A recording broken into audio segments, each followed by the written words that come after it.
ఏంటి mister Narasimham sudden గా వచ్చా? భాయ్ని అరెస్ట్ చేశాను. అందుకనే సార్ ఎప్పుడొచ్చి సరెండర్ అవుతారా అని అడిగి వెళదామని వచ్చాను.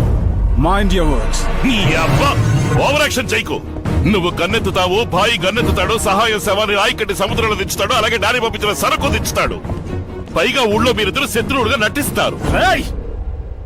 ఒకవేళ నువ్వు నన్ను అరెస్ట్ చేసినప్పటికీ నేరం తన మీద వేసుకుని లొంగిపోతాడా? నా సహాయం సేఫ్టీగా ఉన్నాడనుకుంటున్నావా?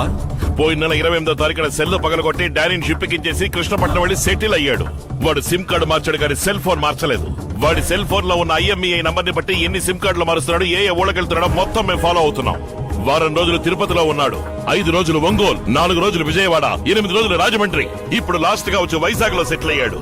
నిన్న అరకుకొచ్చి నీకు సరకు దింపించి బాయ్ అరెస్ట్ అయిన విషయం కూడా తెలియకుండా ఒక డాబాలో కూర్చుని పరోటా తింటున్నాడు. పంది నా కొడుకు. ఫోన్ చేసి అడుగు. సార్ చెప్పండి సార్. ఎక్కడున్నా? విశాఖపట్నంలో సార్. తింటున్నాను. తింటన్నాడా? అవసరమైనప్పుడు పట్టుకోవచ్చులేని వదిలేశా. ఎప్పుడు వాడు నీకు అవసరం అయ్యాడో ఇక వాడు నాకు అవసరం లేదు. Yes sir. అక్యూస్ట్ ఏం చేస్తున్నాడు? దీన్ని పుట్లిస్తున్నాడు సార్. ఎంత distance? 40 metres sir. Take positions. Taken sir. Fire!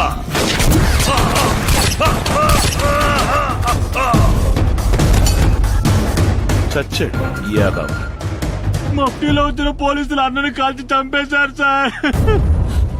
అన్ని మైళ్ళ దూరంలో ఉన్నవాడిని లేపడానికి 10 సెకండ్లు చాలు. పక్కనే ఉన్న లేపడానికి ఎంతసేపు? ఏసి పారుతా